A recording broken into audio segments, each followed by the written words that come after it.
Marine Tondelier, fraîchement élue pour un second mandat à la tête des écologistes, serait-elle tout simplement en train de devenir la star capricieuse de son propre parti? En tout cas, elle est accusée en interne d'avoir attrapé la grosse tête. Elle ne touche plus terre, confie une élue à France Info, et ce n'est pas un compliment.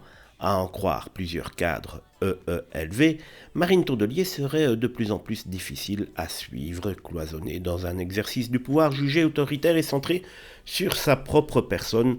On a véritablement du mal à le croire, n'est-ce pas? Même Karima Delli, eurodéputée écolo historique, s'y met. Sa veste verte ne doit pas masquer les vestes électorales. Lâche-t-elle dans un tacle à la fois vestimentaire et politique?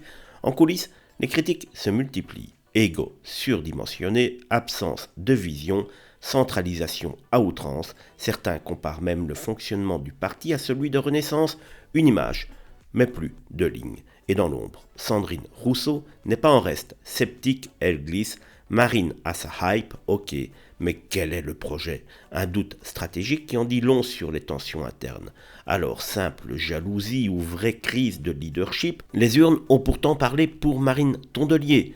Mais autant d'échos négatifs qui vient de son propre parti ne saurait pas arriver sans un soupçon de vérité derrière cette rumeur de plus en plus persistante venant du propre parti écolo.